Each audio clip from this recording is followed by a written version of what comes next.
ఆకళ్ళు దూపలు వెనకనే పాసిపోతున్నది. తినకుండా నాకేదో తిన్నంత బదులవుతున్నది.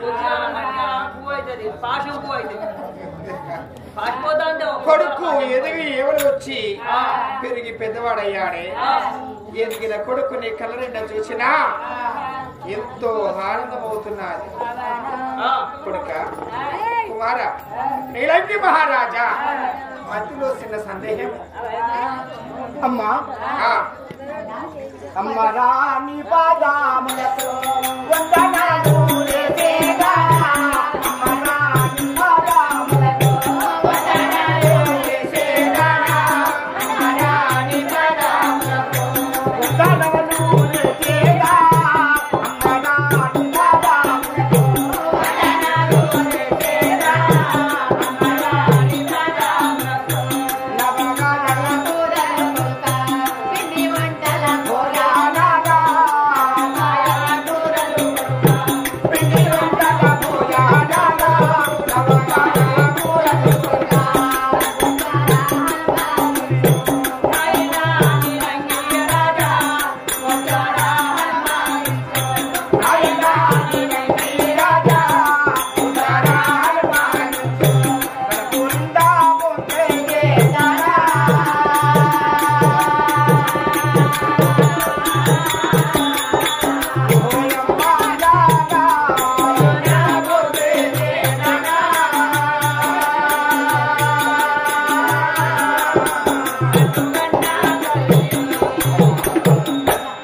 మా నాన్న మధ్యాహ్నం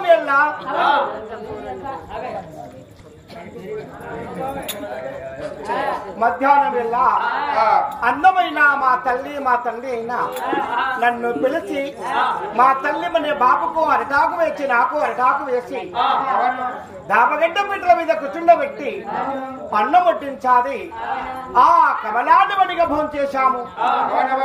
భోంచేసిన ఇంతలో మళ్ళీ మనకి మధ్యాహ్నం బడికి వెళ్ళవద్దా? సమయం అవుతున్నది.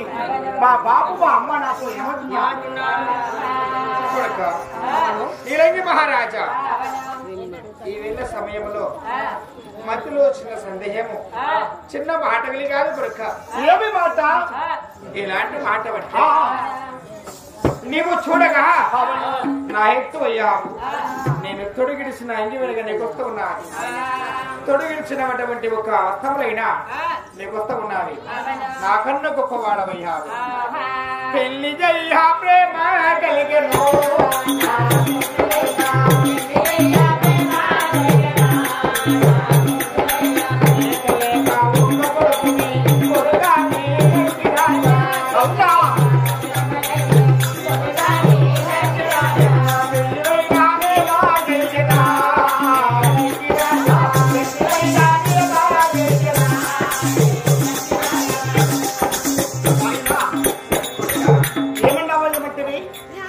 శ్రీకాంతను చూసి వీడి దగ్గరికి చూసి తోడు దగ్గరికి వీడు చూసి నీకు పెళ్లి చేయాలని చిన్న ఆలాపన అడిగాది కొడుక. అమ్మా బాబు, చదువుకునే బాలకులకు పెళ్లి కావాలని ప్రేమతో మీరు చేస్తున్నారు. మీరు వృద్ధులవుతున్నారు. ముఖాలు మోచేతులు వనిగా ముఖాలు ముందుకొస్తున్నవి, మోచేతులు వెనకపోతున్నవి. కొడుకావి వనిగా ముసలివాళ్ళం అవుతున్నావు. నీకు వనిగా కళ్యాణం చేసి పటాభిషేకము కట్టి రాజుగాక నుంచి నేను విశ్రాంతి తీసుకుంటే కొడుకానన్నా. అవును, ఇలాంటి రోజుల్లో నాకు తగిన అమ్మాయి. ఎటువంటి అమ్మాయిని పని చేస్తావు? అందమైన శ్రీకాంత నాకైతే పింఛన్ నీ కొడుకు పెళ్లి పెళ్లి మీదనే ఉన్నా. ఇంకా అగో ఎంత చూడగో నీ కొడుకు పింఛన్ వస్తుందంట. అయినా చక్కని నీ వీడి దగ్గరికి జోడు, జోడు దగ్గరికి వీడు అందమైన శ్రీకాంతం చూసి చక్కని కళ్యాణం చేస్తాను కొడుక. అవునా నాయన, నాకు తగిన అమ్మాయిని ఏ చోట ఉన్నాదో వెతుకులాడి అందమైన అమ్మాయిని పెళ్లి చేస్తాను. చాలా కోరిక కొద్ది తల్లి తండ్రి పలకరిస్తా. అవును కొడుక, అటువంటి అమ్మాయి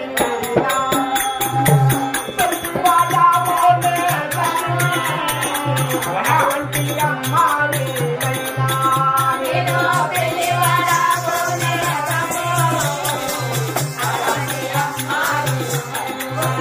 నేను పెళ్ళాడబోనే తండ్రి అటువంటి అమ్మాయి మహారాజా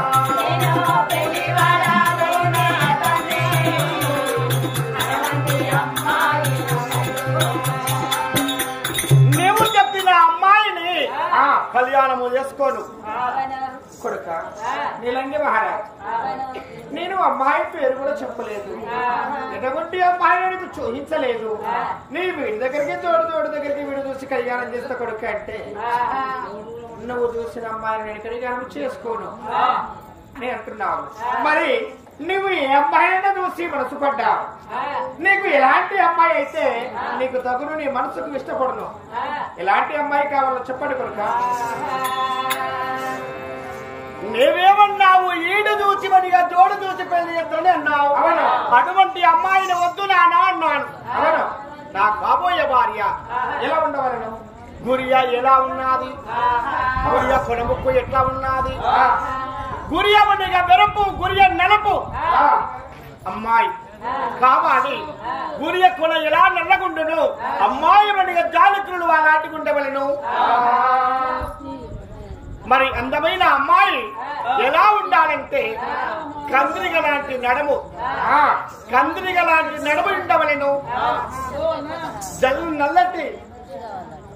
నల్లటి మనిగా తుమ్మెదలాంటి కురులు కావాలను గురియ వెరుపు ఉండాలి గురియ నలుపు ఉండాలి ఇలాంటివన్నీగా రోజులు 5 మల్లె పుష్పాల కన్నా 5 మల్లె పూల కన్నా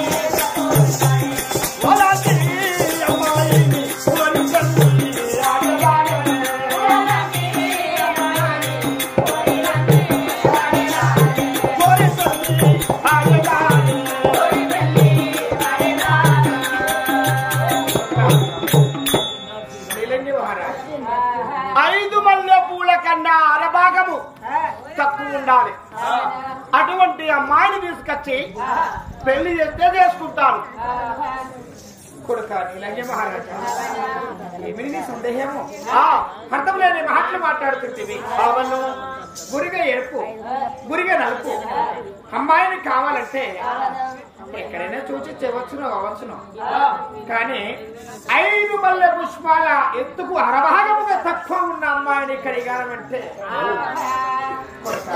మహారాజా నిన్న మొన్న తెలివించిన వారు గంటలో గడిగలు తెలివించిన వారైనా 3 కిలోలు 2 కిలోలు 2 కిలోలున్నారా వారు కూడా వాళ్ళైనా తెలివిస్తున్నారు నువ్వు కోరికినది 2 కిలోది కాదు 3 కిలోలు కాదు 5 మల్లె పుష్పాల ఎత్తుకైన అరభాగము తక్కువ ఉండే శ్రీకాంత ఏ లోకము తిరిగినా ఎక్కడ దొరుకుతాది పొద్దు కొడక ముస్తే కాదుగా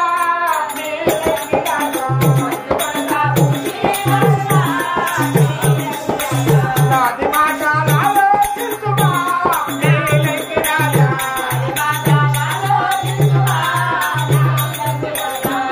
రాణి కోరు కోరిను పొద్దు కొడక ముస్తే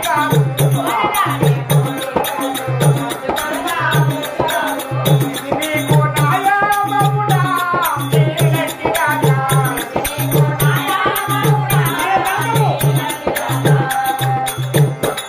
కోరరాని కోరిక ఎక్కడ దొరకబోదు 5 మల్లె పుష్పాల కన్నా భాగం తక్కువ ఎక్కడ శ్రీకాంత్ ఉంటారు వద్దు కొడక నా మాట వినండి అటువంటి సందేహము నీ మనసులో ఉంచకండి నీకు అందమైన శ్రీకాంత్ చూస్తాను తీసుకోకొడక నా ఒకగాని ఒక కొడుకు బదర కొడుక నాన్నలు గల్ల తండ్రి నీవు ఎంత చెప్పినా